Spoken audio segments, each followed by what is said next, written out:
Shadow, mysterious character who furthers the forces of law and order, is in reality Lamont Cranston, wealthy young man about town. The Shadow uses his hypnotic power to cloud men's minds so that they cannot see him. Cranston's friend and companion, the lovely Margo Lane, is the only person who knows to whom the unseen voice of the Shadow belongs. Today's story, The Inventor of Death.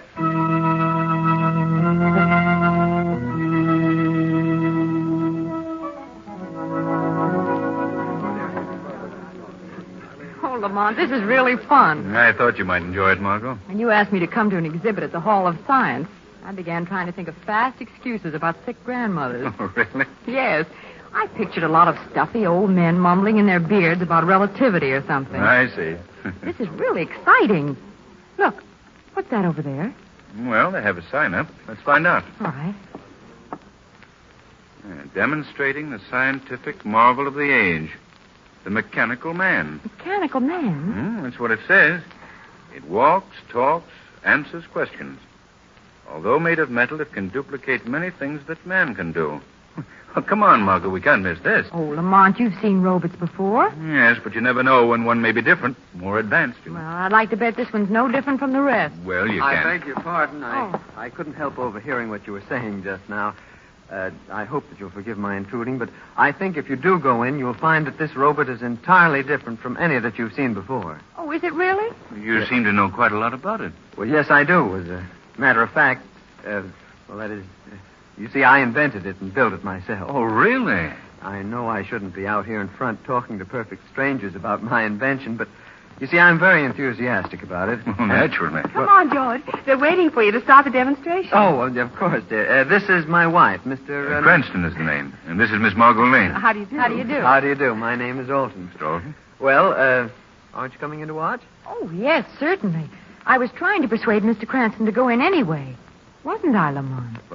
Why, of course. Oh, come right this way, please. Oh, what a little liar you are, Margo. Yes, I know. Isn't it awful? Well, if you'll come through this side door with me, I'll see that you get a good place to watch the demonstration. Why, thanks very much. And so, of course, here he is now, ladies and gentlemen. I'd now like to present the inventor of this mechanical man, Mr. George Alton. Mr. Alton, would you please step up here on the platform? Thank you. Thank you. Thank you very much, ladies and gentlemen. Before I proceed with the demonstration, I'd like to tell you a little about this invention of mine. This galvanized gargantua is constructed on an entirely new principle. He is electrically controlled and can be operated by this small box here on the table. But he also responds to commands in the mind of the operator, rather than to certain sounds of the human voice, as has heretofore been the method of operation. Now, I'll bring out the big fellow and give you a demonstration which I think will convince you that I have not exaggerated in any way. Oh, Lamont, do you think such a thing is possible?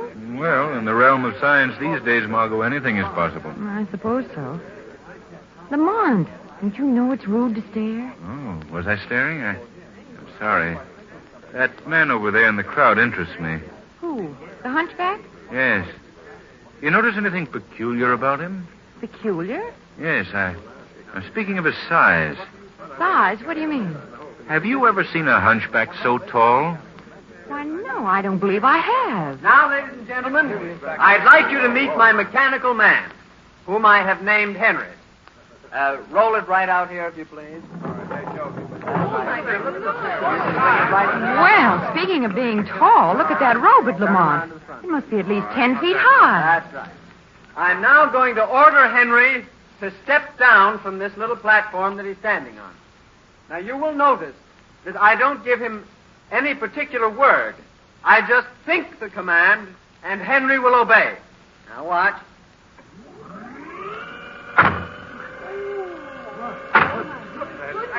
Lamont, look. That thing stepped right down off the platform just as he said it would. Yes.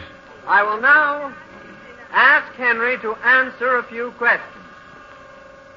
Henry, how much is 2 and 2? 4. 7 and 8. 15. That's right. Now, in case you think these answers are previously arranged, I'll ask anybody in the audience to ask Henry some question which he will answer. I'll ask him, what time is it? 8:20 p.m. That's right.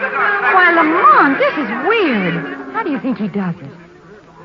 Lamont, you're not listening. Stop staring at that hunchback.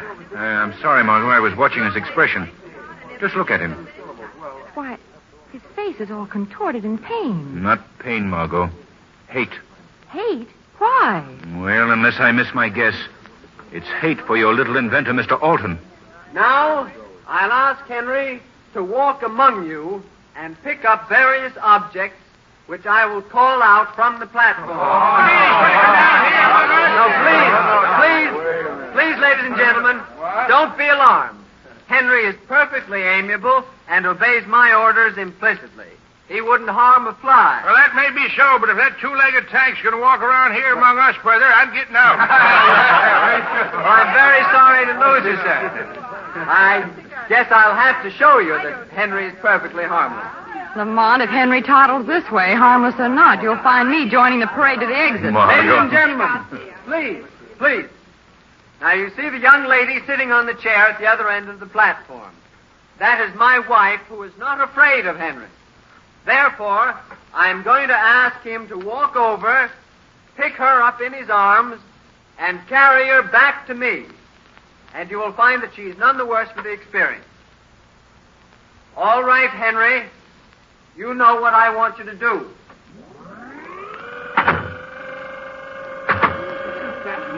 She has more nerve than I have. That robot is almost human in its reactions, Margo. That's right, Henry. Look. That creature is picking Mrs. Alton up out of the chair. Oh, she looks so small and helpless. Come on, I'm afraid. Oh, I don't know why you should be frightened, Margo. Probably done this hundreds of times. See how he holds her in his arms? That's what he's trained to do. And now he walks with her.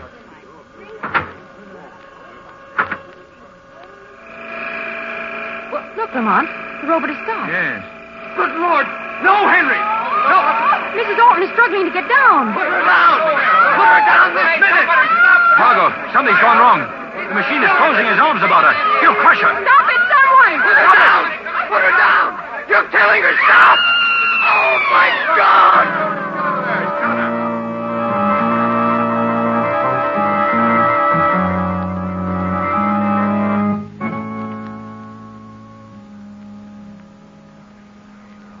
Jim, I've simply got to get out of here. Darling, the police have ordered us to stay here. Lamont, how do you suppose it could have happened? I don't know, Margo. I don't like it. What do you mean? There's something behind all this. Something sinister. Something perhaps for the shadow to investigate? Margo, please don't ever mention that name in public. Oh, I'm sorry. I'm sure no one could have overheard. You think so? Look behind you. Why, it's the hunchback. He wasn't there a minute ago, but I'm sure he didn't hear me. I hope not. Lamont, look, the mechanical man. It's moving. Yeah, so it is. Its mouth is open. It's going to speak. The shadow must die. Oh, Lamont. Well, I'll be. Lamont, what does it mean? I haven't the faintest idea. Let me go! Let me go, I tell you! Mr. Alton, the doctor said... I don't care what the doctor said. I don't care what anybody said. I've got to do this before it's too late. Please, Mr. Alton. Go! Oh, look, Lamont. The inventor's going up to the robot. What's he going to do? He's smashing his invention to bits. The shock has put him out of his head. Margo, we've got to get that boy out of here.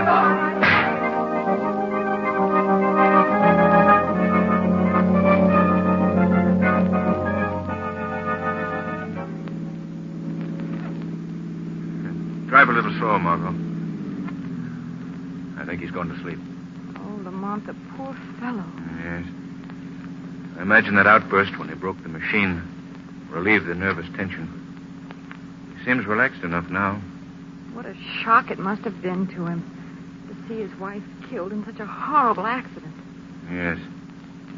If it was an accident, Then you think it was murder. I don't know, Margo. I really don't know. Look, Lamont. Alton's eyes are opening. I think he's waking up. No. Where am I? What's happened? We're just taking you to a place where you can get some rest. Well, oh, I see. My wife. My poor wife. Easy now, easy. Mr. Alton, you've got to help yourself at this point. Myself? What does it matter about me? Mr. Alton, do you have any enemies? Anyone who might be jealous of you or your invention? Enemies? No. Well, unless Dr. Zuga. Dr. Zuga, who's he? Well, he's an inventor. He devised a radio-controlled incendiary bomb which was turned down by the Army a year ago. It was too frightful a weapon to use even in modern warfare. Well, what has Dr. Zuga got to do with you? What? Well, at the time the Board of Science accepted my invention for display, they turned down the robot invented by Dr. Zuga. He was furious and... Oh, what does it matter now? What does anything matter? Why was Dr. Zuga furious? He felt that he was being discriminated against in favor of others whose inventions were not as good as his. Made a scene about it. Then went back to his laboratory next to mine on Providence Street and locked himself in. He wouldn't see anyone for days. I see. One more question, Mr. Alton. This Dr. Zuga, is he a hunchback? No, I believe he was at one time a high military officer in some European army. He was distinguished by his military bearing and piercing black eyes. Why do you ask? Oh, just an idea. I guess it wasn't a very good idea. Margo, see that car coming? Get over to the right-hand side of the road more. Lamont, something's wrong with the steering wheel. What? I can't control the car. Oh, put on the brakes, quick. I can't. The controls are locked. Margo, you've got to Look out, we're going to crash!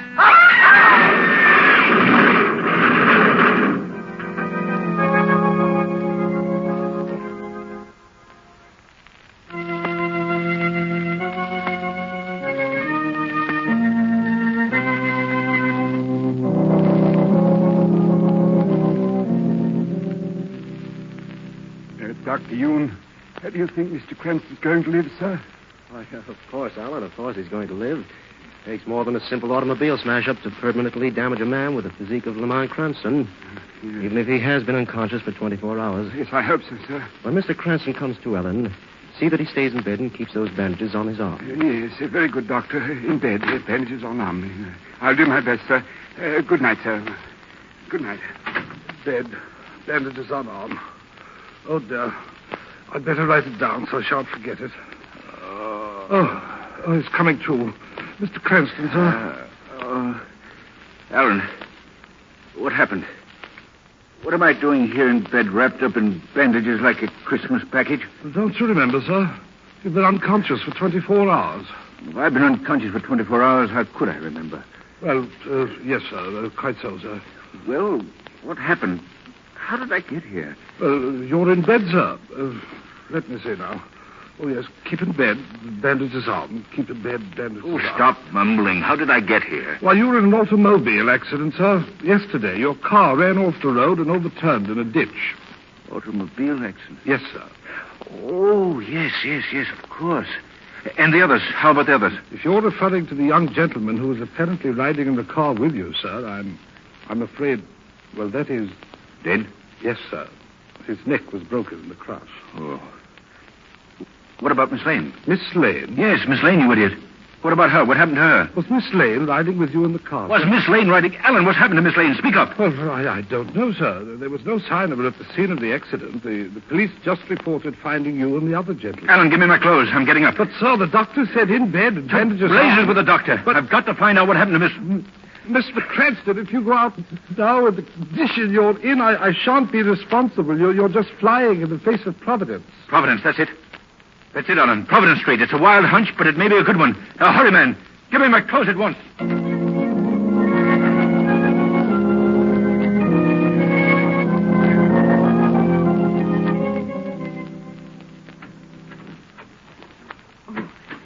It's you. Yes, my dear. Dr. Zuga, your humble servant. You were hoping for someone else, eh? I don't know what you're talking about. Oh, yes, you do, my dear Miss Lane. Why do you keep me here, locked in your laboratory? Why don't you let me go? Oh, you fiend. You inhuman fiend. Inhuman? Perhaps my character deceives you? I think you are being confused by my appearance. My hunchback. Oh.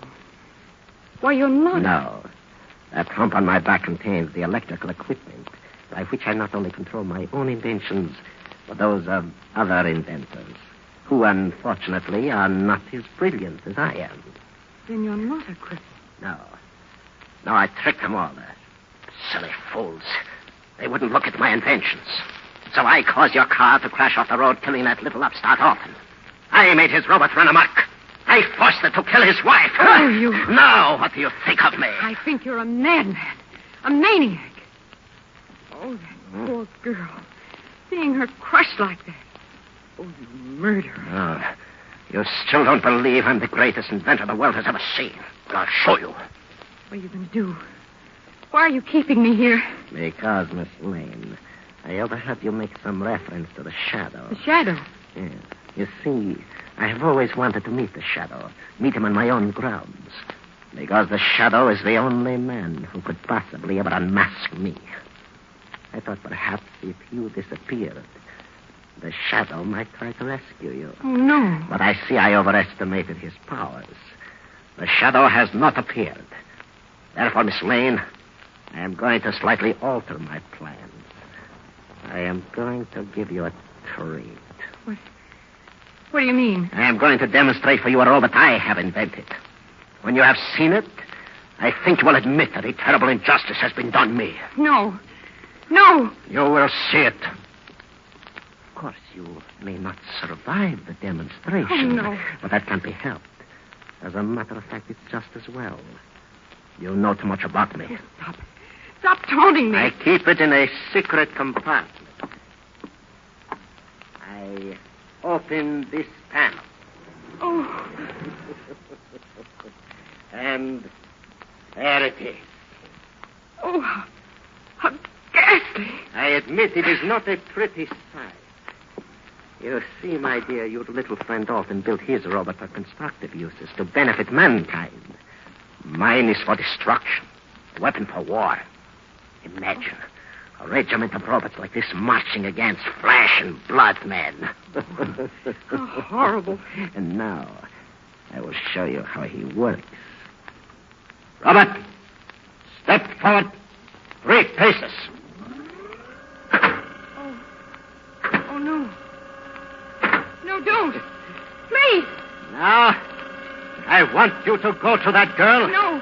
Pick her up. But delicately. No, please. Delicately. I want her to see how gentle you can be. First. Now. No. Oh, no. No, don't let it come near me. No. Help! Useless, my dear. The place is soundproof. Don't waste your breath trying to run away. The robot is so devised that electrically he can detect a living person. It will follow implacably until he catches up. Or until I give the command to start. Watch. Stop, robot. Oh, let me out of here. Very well. I'll open the laboratory door. Please let me. You can run over the whole house if you like. The robot will follow you till he tracks you down. Oh, you beast. It's all right, my dear. Now, just stand still. It will be over very quickly. Walk, robot. No. No! Now, Robert, pick her up in your arms. No! That's it. Let me go! You do not like to be held in his arms. He's hurting me! Stop him! Do not worry, he won't crush you yet. First, he will just hold you in a useless embrace. Please, let me go! Please, no! Oh, she's fainted. Let her down, Robert. Later you will hold her again. There isn't going to be any later, Dr. Zuga. The Shadow. Oh, you did come after all. At looking forward to this meeting. Just you and I in my laboratory.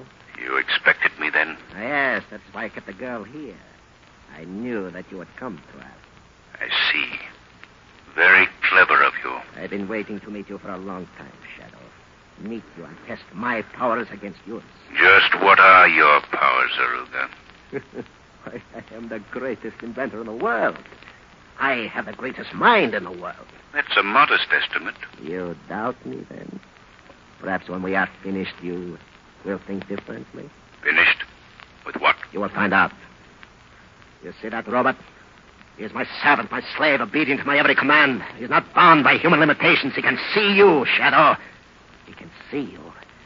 Wherever you are in this room, he will find you. When he does, I think you know what the result will be. What? You will be crushed. Crushed to bits in his arms. You and the young lady, too. Dr. Zuga, you've chosen a dangerous game. But let me warn you. Two can play it, remember? You can't talk yourself out of this, Shadow. Robert, find this man. Rush him. I've warned you, Dr. Zuga. You warned me. At last, Shadow, you've met your match. What avails man's mind against a machine? I agree with you, Dr. Zuga. So I think we better eliminate the machine. Here. Let go of me. What are you trying to do? I'm interested in knowing what's under your coat, Dr. Zuga. No! Robert! Robert, help me! Let me go. There, your robot doesn't move very swiftly, does he? Now there. Coat off. Well, an electrical control box. Don't touch that box. Don't touch it, I say. So that's your secret, Doctor. This contraption was a hump on your back, which controlled the other robot that day at the fair. Give me that box. Oh, no, Doctor. You think you've gained the upper hand, eh, Shadow? Well, I'll show you. You're still my prisoner in this room. You can't leave here, and you won't ever leave here, ever. Where are your great powers now, Zuga? I'll show you. I can operate the robot by hand. Keep away from that robot, Zuga. Keep away. I'll show you. All I have to do is pick up this lever. No, Robert. You misunderstood. Not me, you fool. Help. It's got me. Let me go. Help. It's crushing me.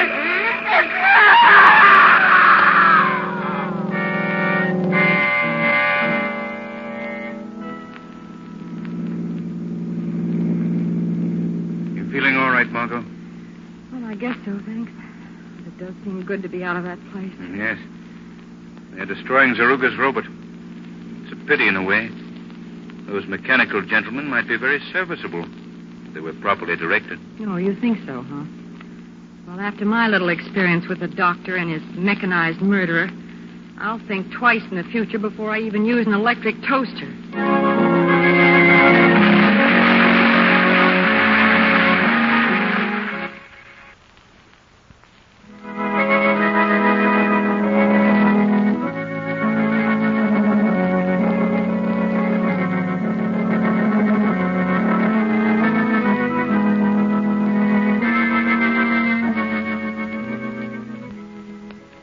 Today's program is based on a story copyrighted by the Shadow magazine.